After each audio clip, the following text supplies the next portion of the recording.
ਸਾਧ ਸੰਗ ਨਾਨਕ ਜਸ ਗਾਇਓ। ਜੋ ਪ੍ਰਭ ਕੀ ਅਤ ਪਿਆਰੀ, ਡੰਡਾਉਤ ਬੰਧਨ ਅਨਿਕ ਬਾਰ। ਸਰਬ ਕਲਾ ਸਮਰੱਥ ਡੋਲਨ ਤੇ ਰਾਖੋ ਪ੍ਰਭੂ। ਨਾਨਕ ਦੇ ਕਰ ਹੱਥ। ਧੰਨ ਵਾਹਿਗੁਰੂ ਸਾਹਿਬ ਜੀਓ। ਸੂਹੀ ਮਹਲਾ ਪਹਿਲਾ।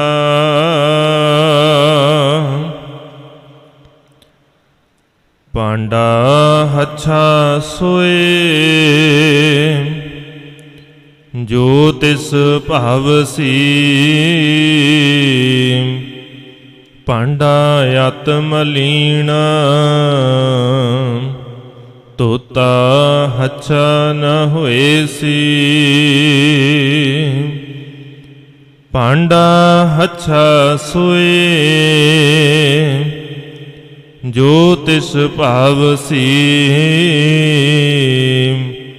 ਭਾਂਡਾ ਅਤ ਮਲੀਣ, ਤੋਤਾ ਹੱਛਾ ਨ ਹੋਏ ਸੀ।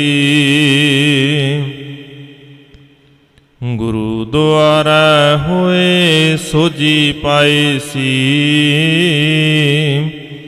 ਏਤ ਦੁਆਰਾ ਧੋਏ ਹੱਛਾ ਹੋਏ ਸੀ। ਮੈਲੇ ਹੱਛੇ ਕਾ ਵਿਚਾਰ, ਆਪ ਵਰਤਾਏ ਸੀ। ਮਤ ਕੋ ਜਾਣੈ ਜਾਏ, ਅੱਗੇ ਪਾਏ ਸੀ। ਜਿਹੇ ਕਰਮ ਕਮਾਏ, ਤਿਹਾ ਹੋਏ ਸੀ। ਅੰਮ੍ਰਿਤ ਹਰਿ ਕਾ ਨਾਉ, ਆਪ ਵਰਤਾਏ ਸੀ। ਚੱਲਿਆ ਪਤ ਸਿਉ ਜਨਮ ਸਵਾਰ, ਵਾਜਾ ਵਾਏ ਸੀ। ਮਾਨਸ ਕਿਆ ਵਿਚਾਰਾ, ਤਿਹ ਲੋਕ ਸੁਣਾਏ ਸੀ। ਨਾਨਕ ਆਪ ਨਿਹਾਲ, ਸਭ ਕੁਲ ਤਾਰਸੀ। ਮਾਨਸ ਕਿਆ ਵਿਚਾਰਾ, ਤਿਹ ਲੋਕ ਸੁਣਾਏ ਸੀ। ਨਾਨਕ ਆਪ ਨਿਹਾਲ, ਸਭ ਕੁਲ ਤਾਰਸੀ। ਵਾਹਿਗੁਰੂ ਜੀ ਕਾ ਖਾਲਸਾ, ਵਾਹਿਗੁਰੂ ਜੀ ਕੀ ਫਤਿਹ।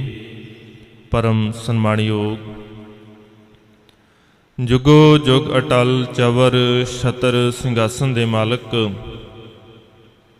ਵਾਲੀਏ ਕੁਲ ਆਲਮ ਮਨੁੱਖਤਾ ਦੇ ਸਾਂਝੇ ਰਹਿਬਰ, ਸ਼ਬਦ ਗੁਰੂ ਧੰਨ ਧੰਨ ਸਾਹਿਬ ਸਤਿਗੁਰੂ ਗੁਰੂ ਗ੍ਰੰਥ ਸਾਹਿਬ ਮਹਾਰਾਜ ਸੱਚੇ ਪਾਤਸ਼ਾਹ ਜੀ, ਤਿਨ੍ਹਾਂ ਦੀ ਪਾਵਨ ਮੁਕੱਦਸ ਹਜ਼ੂਰੀ ਦੇ ਅੰਦਰ ਅੰਮ੍ਰਿਤ ਵੇਲੇ ਦੇ ਸਜੇ ਹੋਏ ਪਾਵਨ ਦੀਵਾਨਾਂ ਦੀ ਹਾਜ਼ਰੀ ਭਰ ਰਹੇ ਗੁਰੂ ਸਵਾਰੇ ਸਤਸੰਗੀ ਜਨੋ, ਵਡਭਾਗੇ ਹਾਂ ਜੋ ਸਤਿਗੁਰਾਂ ਦੀ ਬਖਸ਼ਿਸ਼ ਰਹਿਮਤ ਦਾ ਸਦਕਾ ਪਾਵਨ ਗੋਦ ਦੇ ਅੰਦਰ ਜੁੜ ਕਰਕੇ ਗੁਰੂ ਘਰ ਦੇ ਹਜ਼ੂਰੀ ਰਾਗੀ ਜਥੇ ਪਾਸੋਂ ਸਤਿਗੁਰਾਂ ਦੀ ਮੁਬਾਰਕ ਬਾਣੀ ਆਸਾ ਕੀ ਵਾਰ ਦੇ ਰਸ ਪਿੰਨੇ ਕੀਰਤਨ ਦੇ ਨਾਲ ਸਾਂਝ ਬਣਾ ਰਹੇ ਸਾਂ। ਉਪਰੰਤ ਸਤਿਗੁਰਾਂ ਦੀ ਬਖਸ਼ਿਸ਼ ਰਹਿਮਤ ਦਾ ਸਦਕਾ ਅੱਜ ਦਾ ਜੋ ਪਾਵਨ ਹੁਕਮ ਸਤਿਗੁਰਾਂ ਨੇ ਤੁਰਟ ਕਰਕੇ ਸਾਨੂੰ ਬਖਸ਼ਿਸ਼ ਕੀਤਾ ਹੈ, ਤਿਸ ਦੀ ਵਿਚਾਰ ਕਰਨ ਦਾ ਸੁਭਾਗ ਸਮਾਂ ਸਾਨੂੰ ਪ੍ਰਾਪਤ ਹੋ ਰਿਹਾ ਹੈ। ਅੱਜ ਦਾ ਪਾਵਨ ਹੁਕਮ ਸਤਿਗੁਰਾਂ ਨੇ ਰਹਿਮਤ ਕਰਕੇ ਜੋ ਬਖਸ਼ਿਸ਼ ਕੀਤਾ ਹੈ, ਇਹ ਸੂਹੀ ਰਾਗ ਦੇ ਅੰਦਰ ਜਗਤ ਗੁਰੂ ਧੰਨ ਗੁਰੂ ਨਾਨਕ ਸਾਹਿਬ ਸੱਚੇ ਪਾਤਸ਼ਾਹ ਜੀ ਤਿਨਾਂ ਦੀ ਪਾਵਨ ਮੁਬਾਰਕ ਰਸਨਾ ਤੋਂ ਉਚਾਰਨ ਕੀਤਾ ਹੋਇਆ ਧੰਨ ਗੁਰੂ ਗ੍ਰੰਥ ਸਾਹਿਬ ਮਹਾਰਾਜ ਸੱਚੇ ਪਾਤਸ਼ਾਹ ਜੀ ਦੇ ਮੁਬਾਰਕ ਅੰਕ 730 ਦੇ ਉੱਤੇ ਸੁਭਾਇਮਾਨ ਹੈ। ਆਓ ਇਸ ਪਾਵਨ ਸ਼ਬਦ ਦੀ ਵਿਚਾਰ ਆਰੰਭ ਕਰਨ ਤੋਂ ਪਹਿਲਾਂ ਗੁਰੂ ਚਰਨਾਂ ਦੇ ਅੰਦਰ ਹਾਜ਼ਰੀ ਲਵਾਈਏ। ਕੋਈ ਵੀ ਰਸਨਾ ਵਾਂਝੀ ਨਾ ਰਹੇ, ਬੜੇ ਪਿਆਰ ਅਤੇ ਅਦਬ ਸਹਿਤ ਆਖੋ ਜੀ ਵਾਹਿਗੁਰੂ ਜੀ ਕਾ ਖਾਲਸਾ ਵਾਹਿਗੁਰੂ ਜੀ ਕੀ ਫਤਿਹ। ਸਤਿਗੁਰਾਂ ਨੇ ਮੁਬਾਰਕ ਬਾਣੀ ਦੇ ਅੰਦਰ ਸਾਨੂੰ ਜਿਉਣ ਦੀ ਜਾਚ ਸਿਖਾਈ ਹੈ ਕਿ ਜਿਉਣਾ ਕਿਵੇਂ ਹੈ। ਕਿਉਂਕਿ ਮਨੁੱਖ ਨੂੰ ਜੇ ਜਿਉਣਾ ਆ ਜਾਵੇ, ਜੇ ਜਿਉਣ ਦੀ ਜਾਚ ਆ ਜਾਵੇ ਤੇ ਬੜੀਆਂ ਮੁਸ਼ਕਲਾਂ ਇਹਦੀਆਂ ਹੱਲ ਹੋ ਜਾਂਦੀਆਂ ਨੇ। ਜਿਹਨੂੰ ਜਿਉਣਾ ਆ ਗਿਆ ਉਹ ਪ੍ਰਵਾਨ ਹੋ ਜਾਂਦਾ ਹੈ। ਜਿਹਨੂੰ ਜਿਉਣ ਦੀ ਜਾਚ ਆ ਗਈ ਉਹਦੇ ਵੱਲ ਵੇਖ ਕਰਕੇ ਪ੍ਰੇਰਿਤ ਹੋ ਕਰਕੇ ਦੂਜਿਆਂ ਨੂੰ ਜਿਉਣਾ ਆ ਜਾਂਦਾ ਹੈ। ਸਭ ਨੇ ਇਸੇ ਕਰਕੇ ਸਾਨੂੰ ਮੁਬਾਰਕ ਬਾਣੀ ਦੇ ਅੰਦਰ ਥਾਂ ਪਰ ਥਾਂ ਉਦਾਹਰਨਾਂ ਦੇ ਕਰਕੇ ਫਿਰ ਸਾਨੂੰ ਸਮਝਾਇਆ ਹੈ ਕਿ ਭਲਿਆ ਜੇ ਇੰਜ ਤੈਨੂੰ ਸੌਖਾ ਸਮਝ ਆ ਜਾਵੇ ਨਾ, ਕਿਉਂਕਿ ਸਾਡੀ ਆਦਤ ਹੈ, ਸਾਡਾ ਸੁਭਾਅ ਹੈ, ਅਸੀਂ ਕਿਸੇ ਵੀ ਗੱਲ ਨੂੰ ਸਮਝਦੇ ਹਾਂ ਤੇ ਕੋਈ ਨਾ ਕੋਈ ਉਦਾਹਰਨ ਸਾਨੂੰ ਮਿਲ ਜਾਵੇ, ਜਾਂ ਅਸੀਂ ਆਪਣੇ ਦਿਮਾਗ ਦੇ ਅੰਦਰ ਉਸ ਗੱਲ ਨੂੰ ਸਮਝਣ ਵਾਸਤੇ ਕੋਈ ਨਾ ਕੋਈ ਵਿਉਂਤਬੰਦੀ ਬਣਾ ਲੈਂਦੇ ਆ ਵੀ ਇਦਾਂ ਇਸ ਗੱਲ ਨੂੰ ਚੇਤੇ 'ਚ ਰੱਖਿਆ ਜਾ ਸਕਦਾ ਹੈ, ਇਦਾਂ ਇਸ ਗੱਲ ਨੂੰ ਸਮਝਿਆ ਜਾ ਸਕਦਾ ਹੈ। ਸਭ ਨੇ ਸਾਨੂੰ ਸਮਝਾਉਣ ਦੇ ਤਰੀਕੇ ਬੜੇ ਸੁਖਾਲੇ ਜਿਹੇ ਵਰਤੇ ਤਾਂ ਕਿ ਹਰੇਕ ਨੂੰ ਸਮਝ ਆ ਜਾਵੇ। ਕੋਈ ਐਸਾ ਨਾ ਹੋਵੇ ਜਿਹੜਾ ਇਹ ਕਹਿ ਦੇਵੇ ਵੀ ਮੈਨੂੰ ਆਹ ਗੱਲ ਸਮਝ ਨਹੀਂ ਆਈ। ਸਭ ਨੇ ਤਾਂ ਕਹਿ ਦਿੱਤਾ ਵੀ ਭਲਿਆ ਜੇ ਸਮਝਣਾ ਹੈ ਨਾ, ਥੋੜਾ ਜਿਹਾ ਧਿਆਨ ਦੇਣ ਦੀ ਲੋੜ ਹੈ। ਜੇ ਥੋੜਾ ਜਿਹਾ ਧਿਆਨ ਦੇਵੇਂਗਾ ਤੇ ਤੈਨੂੰ ਸੌਖਿਆਂ ਸਮਝ ਆ ਜਾਏਗੀ। ਔਰ ਸਤਿਗੁਰਾਂ ਨੇ ਬਖਸ਼ਿਸ਼ ਕੀਤੀ ਅੱਜ ਦੇ ਪਾਵਨ ਹੁਕਮ ਦੇ ਅੰਦਰ ਰਹਿਮਤ ਕਰਕੇ ਸਾਨੂੰ ਘਰ ਦੇ ਅੰਦਰ ਦੇ ਬਰਤਨਾਂ ਦੀ ਉਦਾਹਰਨ ਦਿੱਤੀ ਹੈ ਵੀ ਭਲਿਆ ਦੇਖ ਭਾਂਡਿਆਂ ਤੋਂ ਹੀ ਸਿੱਖ ਲੈ ਕੁਝ,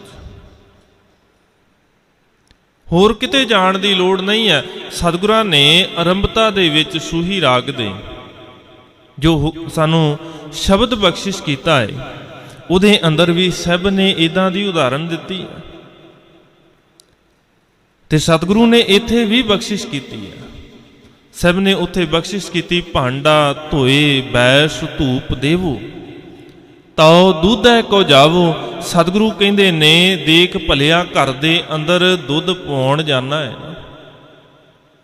ਸੁਆਣੀਆਂ ਬੀਬੀਆਂ ਦੁੱਧ ਲੈਣ ਵਾਸਤੇ ਜਾਂਦੀਆਂ ਨੇ ਤੇ ਉਹ ਸਾਰਿਆਂ ਤੋਂ ਪਹਿਲਾ ਕਰਮ ਕੀ ਹੈ? ਭਾਂਡੇ ਨੂੰ ਧੋਣਾ ਜ਼ਰੂਰੀ ਹੈ। ਭਾਂਡਾ ਧੋਏ ਬੈਸ ਧੂਪ ਦੇਵੋ ਤਾਉ ਦੁੱਧੇ ਕੋ ਜਾਵੋ, ਫਿਰ ਦੁੱਧ ਵਾਸਤੇ ਜਾਂਦੇ ਨੇ। ਪਹਿਲੋਂ ਸਾਰਿਆਂ ਤੋਂ ਪਹਿਲਾਂ ਕੀ ਕਰਨਾ ਪਿਆ? ਭਾਂਡਾ ਧੋਣਾ ਹੈ। ਸਤਿਗੁਰੂ ਨੇ ਇੱਥੇ ਬਖਸ਼ਿਸ਼ ਕੀਤੀ। ਮਾਲਕ ਕਹਿੰਦੇ ਫਿਰ ਭਾਂਡਾ ਸਾਫ਼ ਕਿਹੜਾ ਹੈ? ਭਾਂਡਾ ਹੱਛਾ ਸੋਏ। ਭਾਂਡੇ ਦਾ ਭਾਵ ਇੱਥੇ ਹੈ ਸਾਡਾ ਹਿਰਦਾ, ਸਾਡਾ ਮਨ।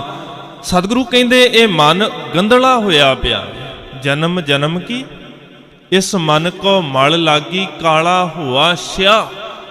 ਇਹ ਸ਼ਿਆ ਕਾਲਾ ਹੋ ਗਿਆ। ਸਤਿਗੁਰੂ ਕਹਿੰਦੇ ਇਸ ਸ਼ਿਆ ਕਾਲੇ ਮਨ ਨੂੰ ਸਾਫ਼ ਕਰਨਾ ਹੈ, ਬੜਾ ਲੋੜੀਂਦਾ ਹੈ। ਜੇ ਇਹਦੇ ਵਿੱਚ ਸਤਿਗੁਰੂ ਦੇ ਸ਼ਬਦ ਰੂਪ ਦੁੱਧ ਨੂੰ ਪਾਉਣਾ ਹੈ ਤੇ ਫਿਰ ਇਸ ਭਾਂਡੇ ਨੂੰ ਸਾਫ਼ ਕਰਨਾ ਪਏਗਾ।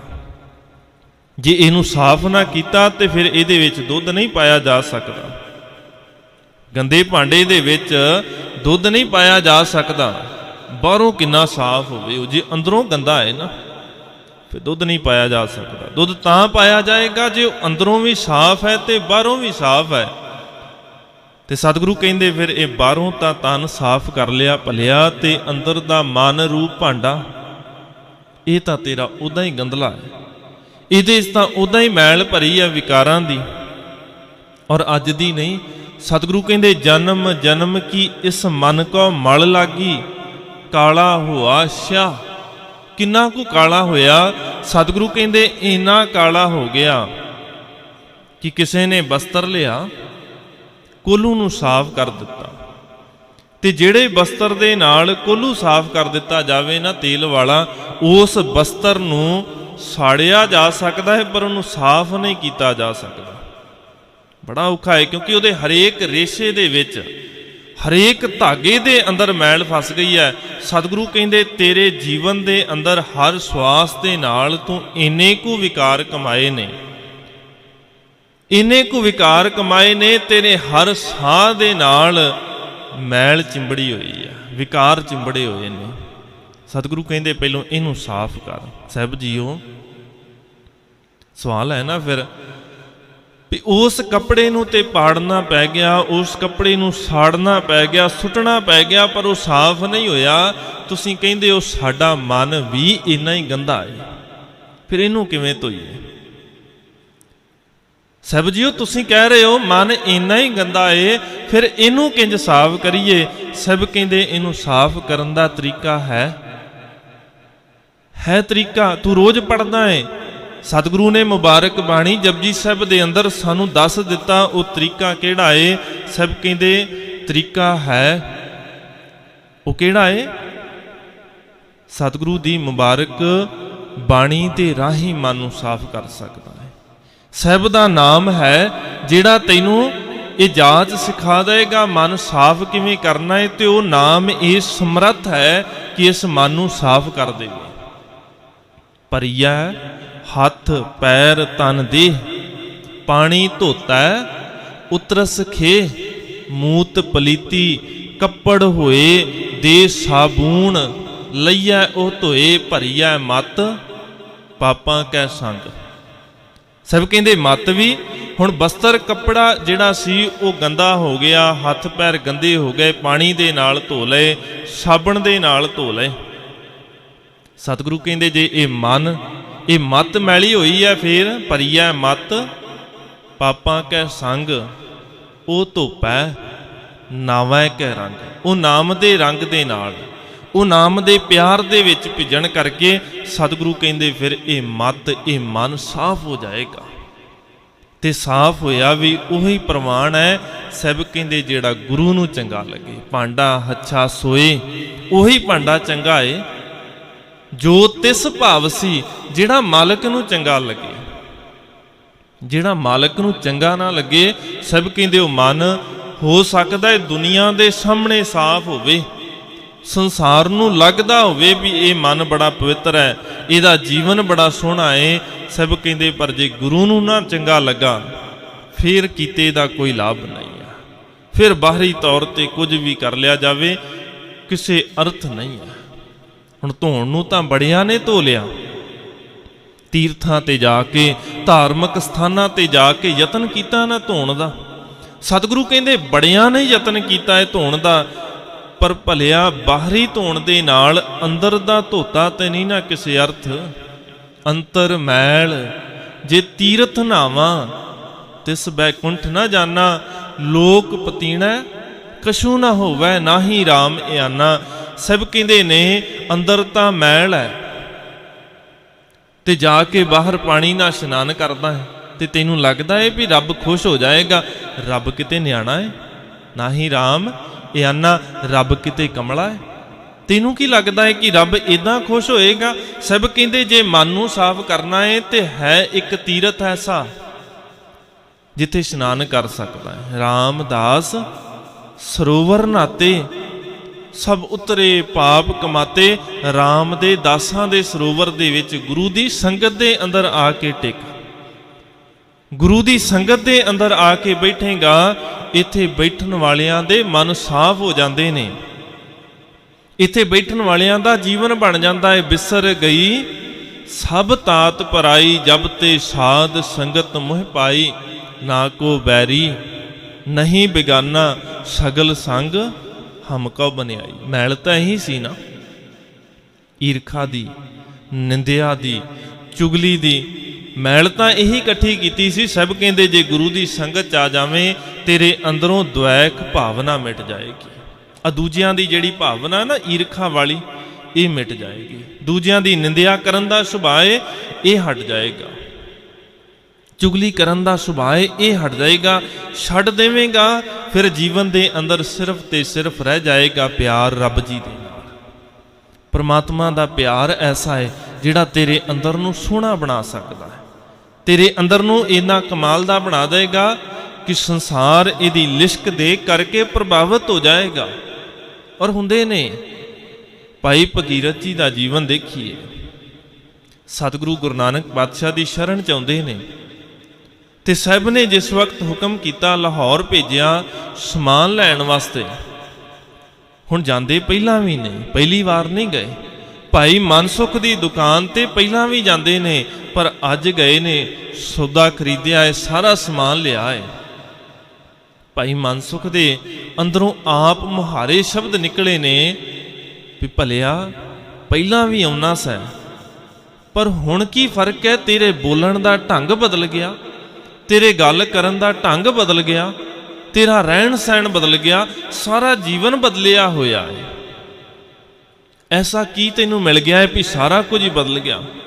ਕਿਹਦੇ ਕੋਲ ਜਾ ਕੇ ਰਹਿਣ ਲੱਗ ਗਿਆ ਹੈ, ਕਿਹਦੇ ਕੋਲ ਜਾ ਕੇ ਬੈਠਣ ਲੱਗ ਗਿਆ ਹੈ ਕਿ ਜੀਵਨ ਹੀ ਬਦਲ ਗਿਆ, ਸਾਰਾ ਤੇਰੇ ਜਿਉਣ ਦਾ ਢੰਗ ਹੀ ਬਦਲ ਗਿਆ। ਇਹ ਕਹਿੰਦੇ ਮਿਲ ਗਿਆ ਇੱਕ ਐਸਾ ਜਿਹੜਾ ਜਿਉਣਾ ਸਿਖਾਉਂਦਾ ਹੈ। ਕਹਿੰਦੇ ਮੈਂ ਵੀ ਮਿਲਣਾ ਹੈ। ਭਾਈ ਮਨਸੁਖ ਜੀ ਕਹਿਣ ਲੱਗੇ ਮੈਂ ਵੀ ਮਿਲਣਾ ਹੈ। ਭਾਈ ਭਗੀਰਥ ਕਹਿੰਦੇ ਫਿਰ ਚਲੋ ਨਾਲ ਹੀ ਚਲੇ ਨੇ। ਸਤਿਗੁਰੂ ਗੁਰੂ ਨਾਨਕ ਪਾਤਸ਼ਾਹ ਦੀ ਸ਼ਰਨ ਚ ਪਹੁੰਚੇ, ਜਾ ਕੇ ਨਮਸਕਾਰ ਕੀਤੀ ਆ। ਭਾਈ ਭਗੀਰਥ ਜੀ ਕਹਿੰਦੇ ਸਤਿਗੁਰੂ ਜੀ ਆ ਭਾਈ ਮਨਸੁਖ ਆਏ ਨੇ, ਲਾਹੌਰ ਤੋਂ ਮੇਰੇ ਨਾਲ ਤੁਹਾਡੇ ਦਰਸ਼ਨਾਂ ਦੀ ਤਾਂਘ ਲੈ ਕੇ ਆਏ। ਤੇ ਸਤਿਗੁਰੂ ਨੇ ਸਵਾਲ ਕੀਤਾ, ਨਾਮ ਹੀ ਮਨਸੁਖ ਹੈ ਕਿ ਮਨ ਦਾ ਸੁਖ ਹੈਗਾ ਵੀ ਹੈ? ਨਾਮ ਹੀ ਮਨਸੁਖ ਰੱਖਿਆ ਹੈ ਕਿ ਮਨ ਦਾ ਸੁਖ ਕੋਲ ਹੈਗਾ ਏ? ਭਾਈ ਮਨਸੁਖ ਟਹਿ ਗਏ, ਕਹਿਣ ਲੱਗੇ ਸਤਿਗੁਰੂ ਜੀ ਉਹੋ ਹੀ ਨਹੀਂ ਹੈਗਾ, ਉਹੋ ਹੀ ਤਾਂ ਹੈ ਨਹੀਂ ਸੀ, ਤਾਂ ਹੀ ਤਾਂ ਤੁਹਾਡੇ ਕੋਲ ਆਏ ਆ। ਮੈਨੂੰ ਪਤਾ ਲੱਗਾ ਏ ਤੁਸੀਂ ਬਖਸ਼ਿਸ਼ਾਂ ਕਰਦੇ ਹੋ, ਤੁਸੀਂ ਜੀਵਨ ਬਦਲ ਦਿੰਦੇ ਹੋ, ਮੈਂ ਦੇਖਿਆ ਏ ਸਾਹਮਣੇ। ਤਾਂ ਹੀ ਤਾਂ ਸਾਹਿਬ ਦੀ ਮੁਬਾਰਕ ਬਾਣੀ ਕਹਿੰਦੀ ਭਲਿਆ ਮਨ ਕੱਲਾ ਪੜਿਆ ਨਾ ਕਰ, ਵਿਸ਼ਵਾਸ ਕਰ, ਜੈਸਾ ਸਤਿਗੁਰ ਸੁਣੀਦਾ ਤੈਸੋ ਹੀ ਮੈਂ ਡੀਠ। ਜਿੱਦਾਂ ਦਾ ਸੁਣਿਆ ਹੈ ਨਾ ਗੁਰੂ, ਜੇ ਸੁਣਿਆ ਹੈ ਨਾ ਸਤਿਗੁਰੂ ਬਖਸ਼ਿਸ਼ਾਂ ਕਰਦੇ ਨੇ, ਜੇ ਸੁਣਿਆ ਹੈ ਗੁਰ ਦਾਤਾ ਗੁਰ ਹਿਵੈ ਘਰ, ਗੁਰ ਦੀਪਕ ਤਿਹ ਲੋਏ, ਵੀ ਸਤਿਗੁਰੂ ਇੰਨੀਆਂ ਬਖਸ਼ਿਸ਼ਾਂ ਕਰਨ ਵਾਲੇ ਨੇ, ਗੁਰੂ ਦਾਤਾ ਵੀ ਹੈ। ਗੁਰੂ ਬਰਫ਼ ਦਾ ਠੰਡਕ ਦਾ ਘਰ ਹੈ, ਸ਼ਾਂਤੀ ਦਾ ਘਰ ਹੈ, ਗੁਰੂ ਤੇ ਚਾਨਣ ਹੈ। ਤੇ ਸਭ ਕਹਿੰਦੇ ਫਿਰ ਸੱਚਮੁੱਚ ਜਿਨ੍ਹਾਂ ਨੇ ਭਰੋਸਾ ਕੀਤਾ ਉਹਨਾਂ ਨੇ ਦੇਖ ਲਿਆ। ਤੇ ਭਾਈ ਮਨਸੁਖ ਦੇ ਉੱਤੇ ਸਾਹਿਬ ਨੇ ਬਖਸ਼ਿਸ਼ ਕਰ ਦਿੱਤੀ, ਅੰਦਰ ਦਾ ਦੀਵਾ ਜਗ ਗਿਆ। ਜਿਹੜਾ ਅੰਦਰ ਦਾ ਦੀਵਾ ਮੈਲ ਦੇ ਕਰਕੇ ਲੁਕਿਆ ਹੋਇਆ ਸੀ ਨਾ, ਜਿਹਦਾ ਚਾਨਣ ਪ੍ਰਕਾਸ਼ ਬਾਹਰ ਨਹੀਂ ਸੀ ਆ ਰਿਹਾ, ਉਹ ਦੀਵਾ ਅੱਜ ਪ੍ਰਕਾਸ਼ ਦੇਣ ਲੱਗ ਗਿਆ, ਕਿਉਂਕਿ ਮੈਲ ਉਤਰ ਗਈ। ਹੁਣ ਸਾਡੇ ਜੀਵਨ ਦੇ ਅੰਦਰ ਸਾਰਾ ਕੁਝ ਹੈ, ਸਾਡੇ ਅੰਦਰ ਚੰਗੇ ਗੁਣ ਵੀ ਹੈਗੇ ਨੇ।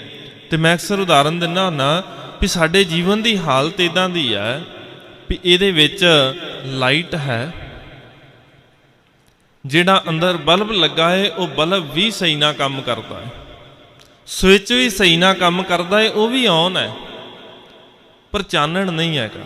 ਬਲਬ ਵੀ ਠੀਕ ਹੈ, ਲਾਈਟ ਵੀ ਹੈਗੀ ਹੈ, ਸਵਿਚ ਵੀ ਸਹੀ ਨਾਲ ਕੰਮ ਕਰ ਰਿਹਾ ਹੈ, ਤਾਰਾਂ ਵੀ ਸਾਰੀਆਂ ਠੀਕ ਨੇ, ਪਰ ਚਾਨਣ ਨਹੀਂ ਹੈਗਾ। ਉਹ ਚਾਨਣ ਨਾ ਹੋਣ ਦਾ ਕਾਰਨ ਸੀ ਉੱਤੇ ਮੈਲ ਬੜੀ ਜੰਮੀ ਹੈ, ਮਿੱਟੀ ਬੜੀ ਜੰਮੀ ਹੈ, ਘੱਟਾ ਬੜਾ ਜੰਮਿਆ ਹੈ, ਸਾਲਾਂ ਬੱਧੀ ਹੋ ਗਏ ਨੇ ਉਸ ਬਲਬ ਨੂੰ ਲੱਗਿਆ, ਕਿਸੇ ਨੇ ਸਾਫ਼ ਨਹੀਂ ਕੀਤਾ, ਤੇ ਅੱਜ ਚਾਨਣ ਬਾਹਰ ਨਹੀਂ ਆਉਂਦਾ। ਸਾਰਾ ਕੁਝ ਹੈ ਸਾਡੇ ਅੰਦਰ, ਸਾਰਾ ਕੁਝ ਹੈ, ਪਰ ਸਾਡੇ ਅੰਦਰ ਦੀ ਉਹ ਚੰਗਿਆਈ ਬਾਹਰ ਨਹੀਂ ਆਉਂਦੀ, ਕਿਉਂਕਿ ਸਾਹਿਬ ਕਹਿੰਦੇ ਇਹਦੇ ਉੱਤੇ ਤਾਂ ਮੈਲ ਜੰਮੀ ਹੈ, ਚੰਗਿਆਈ ਬਾਹਰ ਦਿਸੇਗੀ ਕਿਵੇਂ? ਤੇ ਪਹਿਲਾ ਕਰਮ ਕਰ, ਗੁਰੂ ਦੇ ਕੋਲੋਂ ਮੈਲ ਲਾਉਣੀ ਸਿੱਖ, ਗੁਰੂ ਦੇ ਕੋਲੋਂ ਸਿੱਖ ਵੀ ਇਸ ਚੰਗਿਆਈ ਨੂੰ ਬਾਹਰ ਪ੍ਰਗਟ ਕਿਵੇਂ ਕਰਨਾ ਹੈ। ਗੁਰੂ ਸਿਖਾਏਗਾ ਵੀ ਜੇ ਇਹਨੂੰ ਪ੍ਰਗਟ ਕਰਨਾ ਹੈ ਫਿਰ ਮੂਲ ਦੇ ਨਾਲ ਜੁੜਿਆ ਰਹਿ। ਗੁਰੂ ਸਿਖਾਏਗਾ ਵੀ ਉੱਥੇ ਜੁੜ ਜਿੱਥੇ ਜੁੜ ਕਰਕੇ ਤੈਨੂੰ ਪਤਾ ਲੱਗੇਗਾ ਸਾਫ਼ ਕਿਵੇਂ ਹੋਣਾ ਹੈ। ਸਤਿਗੁਰੂ ਗੁਰੂ ਨਾਨਕ ਪਾਤਸ਼ਾਹ ਦੇ ਜੀਵਨ ਦੀ ਬੜੀ ਇੱਕ ਪਿਆਰੀ ਘਟਨਾ ਹੈ। ਸਾਹਿਬ ਭਾਈ ਮਰਦਾਨਾ ਜੀ ਦੇ ਨਾਲ ਪ੍ਰਚਾਰ ਫੇਰੀ ਤੇ ਜਾਂਦੇ ਨੇ। ਜਾਂਦਿਆਂ ਹੋਇਆਂ ਰਸਤੇ ਦੇ ਵਿੱਚ ਭਾਈ ਮਰਦਾਨਾ ਜੀ ਕਹਿਣ ਲੱਗੇ, ਸਤਿਗੁਰੂ ਜੀ ਵਿਸ਼ਰਾਮ ਕਰਨਾ ਹੈ, ਸਫ਼ਰ ਬੜਾ ਕਰ ਲਿਆ ਹੈ, ਹੁਣ ਵਿਸ਼ਰਾਮ ਕਰ ਲਈਏ ਥੋੜ੍ਹੀ ਦੇਰ। ਸਭ ਕਹਿੰਦੇ ਠੀਕ ਹੈ, ਥੋੜ੍ਹਾ ਜਿਹਾ ਅੱਗੇ ਚੱਲ ਕੇ ਆਪਾਂ ਵਿਸ਼ਰਾਮ ਕਰ ਲੈਂਦੇ ਹਾਂ। ਥੋੜ੍ਹਾ ਜਿਹਾ ਅੱਗੇ ਗਏ, ਇੱਥੇ ਸਰੋਵਰ ਸੀ ਬੜਾ ਸੋਹਣਾ, ਉਹਦੇ 'ਚ ਬੜੇ ਸੋਹਣੇ ਫੁੱਲ ਨੇ, ਪਾਣੀ ਭਰਿਆ ਹੋਇਆ ਸਾਫ਼, ਲਾਗੇ ਦਰਖਤ ਨੇ, ਬੜੀ ਠੰਡੀ ਛਾਂ ਹੈ, ਉੱਥੇ ਬੈਠ ਗਏ, ਵਿਸ਼ਰਾਮ ਕੀਤਾ ਹੈ। ਵਿਸ਼ਰਾਮ ਕਰਕੇ ਅੱਗੇ ਸਫ਼ਰ 'ਤੇ ਲੰਘ ਗਏ। ਵਾਪਸੀ 'ਚ ਫੇਰ ਆਏ ਨੇ, ਆਉਂਦਿਆਂ ਹੋਇਆਂ ਉਸੇ ਥਾਂ 'ਤੇ ਪਹੁੰਚੇ ਤੇ ਦੇਖਿਆ ਕੀ ਹੈ, ਜਿੱਥੇ ਵਿਸ਼ਰਾਮ ਕੀਤਾ ਸੀ ਉੱਥੇ ਹੁਣ ਖਲੋਤਾ ਨਹੀਂ ਜਾ ਰਿਹਾ, ਛੇਤੀ ਦੇ ਨਾਲ ਹੀ ਅੱਗੇ ਲੰਘਣਾ ਚਾਹੁੰਦੇ ਨੇ, ਕਿਉਂਕਿ ਉੱਥੋਂ ਹੁਣ ਮੁਸ਼ਕ ਆਉਣ ਲੱਗ ਗਈ। ਹੁਣ ਉੱਥੇ ਕਿਤੇ ਸੁੰਦਰਤਾ ਨਹੀਂ ਹੈ, ਉੱਥੇ ਠੰਡੀ ਛਾਂ ਨਹੀਂ ਹੈਗੀ, ਸਰੋਵਰ ਦੇ ਵਿੱਚ ਉਹ ਪਾਣੀ ਨਹੀਂ, ਨਾ ਉਹ ਸੋਹਣੇ ਫੁੱਲ ਨੇ। ਭਾਈ ਮਰਦਾਨਾ ਜੀ ਕਹਿਣ ਲੱਗੇ, ਸਤਿਗੁਰੂ ਜੀ ਇਹ ਕੀ ਖੇਡ ਵਾਪਰੀ? ਪਹਿਲਾਂ ਜਦੋਂ ਗਏ ਸੀ ਉਸ ਵਕਤ ਇੱਥੇ ਬੜਾ ਸੋਹਣਾ ਟਿਕਾਣਾ ਸੀ, ਅੱਜ ਇੱਥੇ ਖਲੋਤਾ ਨਹੀਂ ਜਾਂਦਾ, ਕੀ ਕਾਰਨ ਬਣਿਆ? ਸਭ ਕਹਿੰਦੇ ਕੋਈ ਗੱਲ ਨਹੀਂ, ਆਪਾਂ ਇਸੇ ਨੂੰ ਪੁੱਛ ਲੈਂਦੇ ਹਾਂ। ਜਦੋਂ ਸ਼ਲੋਕ ਵਾਰਾਂ ਤੇ ਵਧੀਕ ਪੜ੍ਹਦੇ ਹਾਂ, ਸਤਿਗੁਰੂ ਦਾ ਬਚਨ ਹੈ, ਪੱਬਰ ਤੂੰ ਹਰਿਆਵਲਾ ਕਵਲਾ ਕੰਚਨ ਵਨ, ਕੈ ਦੋਖੜੇ ਸੜਿਓ ਹੈ, ਕਾਲੀ ਹੋਈਆ ਦੇਹੁਰੀ, ਨਾਨਕ ਮੈਂ ਤਨ ਭੰਗ। ਸਭ ਕਹਿੰਦੇ ਕੀ ਹੋ ਗਿਆ? ਬੜਾ ਸੋਹਣਾ ਸੈ, ਬੜਾ ਹਰਿਆਵਲਾ ਸੈ, ਬੜੇ ਸੋਨੇ ਵਰਗੇ ਇਹਦੇ ਵਿੱਚ ਕਮਲ ਦੇ ਫੁੱਲ ਸੀ, ਅੱਜ ਕੀ ਹੋ ਗਿਆ? ਕਿਹੜਾ ਦੁੱਖ ਲੱਗ ਗਿਆ ਵੀ ਤੂੰ ਸੜ ਗਿਆ ਹੈ? ਕਿਹੜਾ ਦੁੱਖ ਲੱਗ ਗਿਆ ਵੀ ਤੇਰੇ ਅੰਦਰੋਂ ਹੁਣ ਬਦਬੂ ਆਉਣ ਲੱਗ ਗਈ ਆ? ਤੇ ਜਵਾਬ ਦਿੱਤਾ, ਕਹਿਣ ਲੱਗੇ ਕੁਝ ਨਹੀਂ ਹੋਇਆ, ਮੈਨੂੰ ਲੱਗਾ ਸੀ ਮੈਂ ਸ੍ਰੇਸ਼ਟ ਹਾਂ, ਔਰ ਇਸੇ ਕਰਕੇ ਮੈਂ ਆਪਣੇ ਮੂਲ ਦੇ ਨਾਲੋਂ ਟੁੱਟ ਗਿਆ। ਜਾਣਾ ਪਾਣੀ ਨਾ ਲਹਾਂ, ਜੈ ਸੇਤੀ ਮੇਰਾ ਸੰਗ, ਜਿਤ ਡਿਠੈ ਮਨ ਪਰਫੜੈ, ਚੜ੍ਹੈ ਚਵੱਗਣ ਵਨ। ਮੈਂ ਉਸ ਸੋਮੇ ਦੇ ਨਾਲੋਂ ਟੁੱਟ ਗਿਆ ਜਿੱਥੋਂ ਇਹਦੇ ਵਿੱਚ ਪਾਣੀ ਆਉਂਦਾ ਸੀ, ਜਿੱਥੋਂ ਪਾਣੀ ਆਉਂਦਾ ਸੀ ਨਾ ਸਰੋਵਰ 'ਚ, ਮੈਂ ਉਹਦੇ ਨਾਲੋਂ ਟੁੱਟ ਗਿਆ। ਹੁਣ ਜਦੋਂ ਸੋਮੇ ਦੇ ਨਾਲੋਂ ਟੁੱਟਿਆ ਤੇ ਪਾਣੀ ਸਾਫ਼ ਆਉਣਾ ਬੰਦ ਹੋ ਗਿਆ। ਪਹਿਲਾਂ ਇੱਥੇ ਗੰਦਾ ਪਾਣੀ ਸੀ, ਹੌਲੀ ਹੌਲੀ ਉਹ ਵੀ ਸੁੱਕ ਗਿਆ। ਜਦੋਂ ਪਾਣੀ ਸੁੱਕਿਆ, ਹਰਿਆਵਲੀ ਵੀ ਸੁੱਕ ਗਈ, ਸੋਹਣੇ ਫੁੱਲ ਵੀ ਸੁੱਕ ਗਏ। ਸਭ ਕਹਿੰਦੇ ਭਲਿਆ ਜੀਵਨ ਤੇਰਾ ਵੀ ਤੇ ਇਦਾਂ ਦਾ ਹੀ ਹੈ, ਮੂਲ ਗੁਰੂ ਦੇ ਨਾਲੋਂ ਟੁੱਟ ਗਿਆ, ਜਿੱਥੇ ਜੁੜ ਕਰਕੇ ਚੰਗੇ ਸ਼ੁਭ ਗੁਣ ਤੇਰੇ ਜੀਵਨ 'ਚ ਰੋਜ਼ਾਨਾ ਆਉਣੇ ਸੀ, ਅੱਜ ਤਾਂ ਖਤਮ ਹੋ ਗਏ ਨੇ। ਟੁੱਟ ਗਿਆ ਨਾ ਗੁਰੂ ਦੇ ਨਾਲੋਂ, ਤੇ ਜੀਵਨ 'ਚੋਂ ਸੋਹਣੇ ਗੁਣ ਆਉਣੇ ਬੰਦ ਹੋ ਗਏ, ਜਿਨ੍ਹਾਂ ਕਰਕੇ ਜੀਵਨ ਗੰਧਲਾ ਹੋ ਗਿਆ। ਹੁਣ ਤੇਰੀ ਨਿੰਦਿਆ ਕਰਕੇ, ਤੇਰੇ ਈਰਖਾ ਦੇ ਸੁਭਾਅ ਕਰਕੇ, ਤੇਰੇ ਚੁਗਲੀ ਦੇ ਸੁਭਾਅ ਕਰਕੇ, ਤੇਰੇ ਵਿਕਾਰੀ ਜੀਵਨ ਕਰਕੇ ਤੇਰੇ ਲਾਗੇ ਕੋਈ ਖਲੋ ਕੇ ਰਾਜੀ ਨਹੀਂ ਹੈ, ਵੀ ਇਹਦੇ ਅੰਦਰ ਤੇ ਹਉਮੈ ਬੜੀ ਆ। ਉਹ ਸਰੋਵਰ ਨੂੰ ਲੱਗਣ ਲੱਗ ਗਿਆ ਨਾ ਵੀ ਮੈਨੂੰ ਕਿਸੇ ਦੀ ਲੋੜ ਨਹੀਂ। ਹੰਕਾਰੀ ਮਨੁੱਖ ਨੂੰ ਵੀ ਤੇ ਇੰਝ ਹੀ ਲੱਗਦਾ ਵੀ ਮੈਂ ਕਿਹਦੀ ਪਰਵਾਹ ਕਰਦਾ, ਮੇਰੇ ਕੋਲ ਤੇ ਸਾਰਾ ਕੁਝ ਹੈ। ਗੁਰੂ ਦੀ ਵੀ ਪਰਵਾਹ ਕਰਨੀ ਛੱਡ ਦਿੰਨੇ ਕਈ ਵਾਰ। ਸਭ ਕਹਿੰਦੇ ਤਾਂ ਹੀ ਤਾਂ ਜੀਵਨ ਗੰਧਲਾ ਹੋ ਗਿਆ, ਕਿਉਂਕਿ ਮੂਲ ਦੇ ਨਾਲੋਂ ਟੁੱਟ ਗਿਆ। ਤੇ ਸਭ ਕਹਿੰਦੇ ਭਾਂਡਾ ਅਤ ਮਲੀਨ, ਧੋਤਾ ਹੱਛਾ ਨਾ ਹੋਏ ਸੀ। ਭਲਿਆ ਤੇਰਾ ਭਾਂਡਾ ਅਤ ਦਾ ਮਲੀਨ ਹੈ, ਅਤ ਦਾ ਮੈਲਾ ਏ, ਬਾਹਰੀ ਧੋਣ ਦੇ ਨਾਲ ਸਾਫ਼ ਨਹੀਂ ਹੋਣਾ, ਬਾਹਰੀ ਧੋਣ ਦੇ ਨਾਲ ਪਵਿੱਤਰ ਨਹੀਂ ਹੋਣਾ। ਤੇ ਫਿਰ ਸਾਹਿਬ ਜੀ ਕਿੱਥੇ ਜਾ ਕੇ ਪਵਿੱਤਰ ਹੋਵਾਂਗੇ? ਗੁਰੂ ਦੁਆਰਾ ਹੋਏ ਸੋਝੀ ਪਾਏ ਸੀ। ਸਤਿਗੁਰੂ ਕਹਿੰਦੇ ਗੁਰੂ ਦੇ ਦਰ ਤੇ ਆ, ਤੈਨੂੰ ਸੋਝੀ ਮਿਲ ਜਾਏਗੀ, ਤੈਨੂੰ ਜਾਂਚ ਮਿਲ ਜਾਏਗੀ ਕਿ ਮਨ ਪਵਿੱਤਰ ਹੋਵੇਗਾ ਕਿਵੇਂ। ਸਤਿਗੁਰੂ ਕਹਿੰਦੇ ਫਿਰ ਗੁਰੂ ਦੱਸੇਗਾ, ਤੀਰਥ ਨਾਵਣ ਜਾਓ, ਤੀਰਥ ਨਾਮ ਹੈ, ਤੀਰਥ ਸ਼ਬਦ ਵਿਚਾਰ, ਅੰਤਰ ਗਿਆਨ ਹੈ। ਤੀਰਥ ਕਿਹੜਾ? ਕਿਹੜੇ ਸਰੋਵਰ ਤੇ ਨਹਾਉਣਾ ਹੈ? ਗੁਰੂ ਦੇ ਨਾਮ ਦੇ, ਸਤਿਗੁਰੂ ਦੀ ਮੁਬਾਰਕ ਬਾਣੀ, ਗੁਰੂ ਦੀ ਸ਼ਬਦ ਦੀ ਵਿਚਾਰ ਦੇ ਤੀਰਥ ਤੇ ਇਸ਼ਨਾਨ ਕਰ। ਸਭ ਕਹਿੰਦੇ ਇੱਥੇ ਇਸ਼ਨਾਨ ਕਰੇਗਾ ਸਾਫ਼ ਹੋ ਜਾਏਗਾ। ਏਤ ਦੁਆਰਾ ਧੋਏ ਹੱਛਾ ਹੋਏ ਸੀ, ਇਸ ਦੁਆਰੇ ਤੇ ਧੋਏਗਾ ਤੇ ਸਾਫ਼ ਹੋ ਜਾਏਗਾ, ਪਵਿੱਤਰ ਹੋ ਜਾਏਗਾ। ਮੈਲੇ ਹੱਛੇ ਕਾ ਵਿਚਾਰ ਆਪ ਵਰਤਾਏ ਸੀ। ਹੁਣ ਚੰਗਾ ਕੌਣ ਹੈ ਤੇ ਮਾੜਾ ਕੌਣ ਹੈ? ਸਾਡੀ ਨਜ਼ਰ 'ਚ ਮਾੜਾ ਕੌਣ ਹੈ? ਜਿਹੜਾ ਸਾਡੀ ਗੱਲ ਨਾ ਮੰਨੇ। ਸਾਡੀ ਨਜ਼ਰ 'ਚ ਮਾੜਾ ਕੌਣ ਹੈ? ਜਿਹੜਾ ਸਾਡੇ ਤਰੀਕੇ ਦੇ ਨਾਲ ਜੀਵਨ ਨਾ ਜੀਵੇ। ਸਭ ਕਹਿੰਦੇ ਉਹ ਚੰਗਾ ਮਾੜਾ ਨਹੀਂ ਹੈ, ਦੁਨੀਆ ਦੀ ਗੱਲ ਨਹੀਂ ਹੈ। ਸੰਸਾਰ ਦੇ ਲੋਕ ਤਾਂ ਚੰਗੇ ਨੂੰ ਮਾੜਾ ਤੇ ਮਾੜੇ ਨੂੰ ਚੰਗਾ ਬਣਾ ਦਿੰਦੇ ਨੇ ਜੇ ਉਹਨਾਂ ਨੂੰ ਸਵਾਰਥ ਹੋਵੇ। ਗੁਰੂ ਦੱਸੇਗਾ ਮੈਲੇ ਹੱਛੇ ਕਾ ਵਿਚਾਰ ਆਪ ਵਰਤਾਏ ਸੀ। ਆਪ ਵਿਚਾਰ ਦੇਵੇਗਾ ਵੀ ਚੰਗਾ ਕੀ ਹੈ ਤੇ ਭੈੜਾ ਕੀ ਹੈ। ਆਪ ਦੱਸੇਗਾ ਕਿ ਜੀਵਨ ਦੇ ਅੰਦਰ ਸੋਹਣਾ ਕੀ ਹੈ। ਮੈਲੇ ਹੱਛੇ ਕਾ ਵਿਚਾਰ ਆਪ ਵਰਤਾਏ ਸੀ। ਮਤ ਕੋ ਜਾਣੈ ਜਾਏ ਅੱਗੇ ਪਾਏ ਸੀ। ਸਭ ਕਹਿੰਦੇ ਮਤਾ ਕਿਸੇ ਨੂੰ ਭੁਲੇਖਾ ਹੋਵੇ ਕਿ ਅੱਗੇ ਜਾ ਕੇ ਕੁਝ ਮਿਲਣਾ ਹੈ, ਮਰਨ ਤੋਂ ਬਾਅਦ ਕੁਝ ਮਿਲਣਾ ਹੈ। ਮਤ ਕੋ ਜਾਣੈ ਜਾਏ ਅੱਗੇ ਪਾਏ ਸੀ। ਸਤਿਗੁਰੂ ਕਹਿੰਦੇ ਫੇਰ ਜਿਹੇ ਕਰਮ ਕਮਾਏ ਤੇਹਾ ਹੋਏ ਸੀ। ਜਿਹੋ ਜੇ ਕਰਮ ਕਰੇਗਾ ਨਾ ਉਹੋ ਜੀ ਪ੍ਰਾਪਤੀ ਹੋਵੇਗੀ, ਕਿਤੇ ਹੋਰ ਨਹੀਂ। ਸਭ ਕਹਿੰਦੇ ਇੱਥੇ ਹੀ ਇਹ ਸਮਾਂ ਹੀ ਐਸਾ ਚੱਲਿਆ ਹੈ, ਇੱਕ ਹੱਥ ਕਰ ਤੇ ਦੂਜੇ ਹੱਥ ਪਾ, ਕਿਤੇ ਹੋਰ ਜਾ ਕੇ ਨਹੀਂ, ਮਰਨ ਤੋਂ ਬਾਅਦ ਨਹੀਂ, ਇੱਥੇ ਜਿਉਂਦਿਆਂ ਜੀ ਇੱਥੇ ਭਰਨਾ ਪਏਗਾ ਸਾਰਾ ਕੁਝ। ਇੱਥੇ ਹਿਸਾਬ ਲੇਖਾ ਦੇ ਕੇ ਜਾਣਾ ਪਏਗਾ। ਸਤਿਗੁਰੂ ਕਹਿੰਦੇ ਅੱਗੇ ਨਹੀਂ। ਜੇ ਸੱਚਮੁੱਚ ਸੋਹਣਾ ਜੀਵਨ ਬਣਾਉਣਾ ਹੈ, ਸਭ ਕਹਿੰਦੇ ਜੇ ਸੱਚਮੁੱਚ ਚੰਗਾ ਜਿਉਣਾ ਹੈ, ਅੰਮ੍ਰਿਤ ਹਰਿ ਕਾ ਨਾਉ ਆਪ ਵਰਤਾਏ ਸੀ। ਪਰਮਾਤਮਾ ਦਾ ਨਾਮ ਅੰਮ੍ਰਿਤ ਵਾਲਾ ਹੈ, ਉਹ ਜੀਵਨ ਦੇਣ ਵਾਲਾ ਹੈ ਜਿਹੜਾ ਕਦੇ ਖਤਮ ਨਹੀਂ ਹੁੰਦਾ। ਅੰਮ੍ਰਿਤ ਜਿਹੜਾ ਕਦੇ ਮਰੇ ਨਾ, ਜਿਹਦੀ ਮੌਤ ਨਾ ਹੋਵੇ। ਸਭ ਕਹਿੰਦੇ ਉਹ ਜੀਵਨ ਕਿੱਥੋਂ ਮਿਲੇਗਾ? ਅੰਮ੍ਰਿਤ ਹਰਿ ਕਾ ਨਾਉ। ਪਰਮਾਤਮਾ ਦਾ ਨਾਮ ਸਦੀਵੀ ਰਹਿਣ ਵਾਲਾ ਹੈ, ਉਹ ਕਦੇ ਖਤਮ ਹੋਣ ਵਾਲਾ ਨਹੀਂ। ਆਪ ਵਰਤਾਏ ਸੀ ਤੇ ਦੇਵੇਗਾ ਕੌਣ? ਸਭ ਕਹਿੰਦੇ ਦੇਵੇਗਾ ਆਪ ਹੀ। ਉਹ ਪਰਮਾਤਮਾ ਆਪ ਹੀ ਦਾਤ ਦਿੰਦਾ ਹੈ, ਆਪ ਬਖਸ਼ਿਸ਼ ਕਰਦਾ ਹੈ। ਚੱਲਿਆ ਪਤ ਸਿਉ ਜਨਮ ਸਵਾਰ ਵਾਜਾ ਵਾਏ ਸੀ। ਜਿਨ੍ਹਾਂ ਦੇ ਜੀਵਨ ਦੇ ਅੰਦਰ ਇਹ ਬਖਸ਼ਿਸ਼ ਹੋ ਜਾਵੇ ਨਾ, ਜਿਨ੍ਹਾਂ ਦੇ ਜੀਵਨ ਦੇ ਅੰਦਰ ਇਹ ਰਹਿਮਤ ਹੋ ਜਾਵੇ, ਗੁਰੂ ਆਪ ਕਿਰਪਾ ਕਰਕੇ ਨਾਮ ਦੀ ਦਾਤ ਬਖਸ਼ ਦੇਵੇ।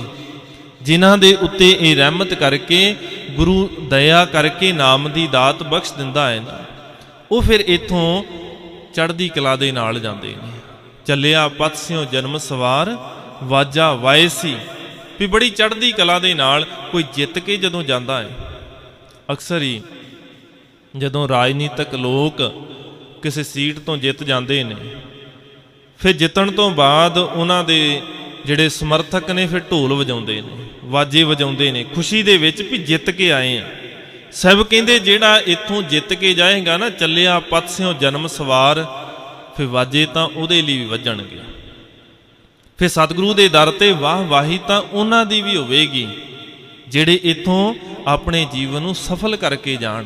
ਤੇ ਸਫਲ ਕਰਨ ਦਾ ਢੰਗ ਅਸੀਂ ਰੋਜ਼ ਪੜ੍ਹਦੇ ਹਾਂ। ਸੋਦਰ ਦੀ ਮੁਬਾਰਕ ਬਾਣੀ ਦੇ ਅੰਦਰ ਪਈ ਪ੍ਰਾਪਤ ਮਾਨੁਖ ਦੇ ਹੁਰੀਆ, ਗੋਬਿੰਦ ਮਿਲਣ ਕੀ ਇਹ ਤੇਰੀ ਬਰੀਆ। ਸਭ ਕਹਿੰਦੇ ਆਹੀ ਕਰਨ ਆਇਆ ਨਾ, ਗੋਬਿੰਦ ਨੂੰ ਮਿਲਣ ਦੀ ਵਾਰੀ ਲੈ ਕੇ ਆਇਆ ਹੈ। ਤੇ ਕਰਨਾ ਕੀ ਹੈ? ਗੋਬਿੰਦ ਮਿਲਣ ਕੀ ਇਹ ਤੇਰੀ ਬਰੀਆ। ਅਵਰ ਕਾਜ ਤੇਰੇ ਕਿਤੈ ਨਾ ਕਾਮ, ਮਿਲ ਸਾਧ ਸੰਗਤ ਭਜ ਕੇਵਲ ਨਾਮ।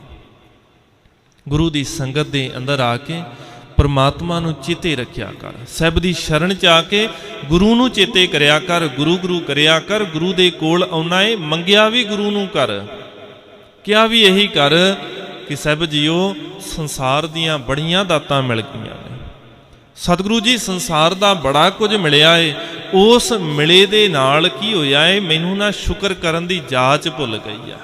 ਦਾਤ ਪਿਆਰੀ ਵਿਸਰਿਆ ਦਾਤਾਰ। ਸਭ ਜੀ ਸ਼ੁਕਰ ਕਰਨ ਦੀ ਜਾਚ ਭੁੱਲ ਗਈ ਆ। ਤੁਸੀਂ ਕਿਰਪਾ ਕਰੋ ਸ਼ੁਕਰ ਕਰਨ ਦੀ ਜਾਚ ਆ ਜਾਵੇ। ਤੁਸੀਂ ਕਿਰਪਾ ਕਰੋ ਤੁਹਾਨੂੰ ਮੰਗਣ ਦੀ ਜਾਚ ਆ ਜਾਏ।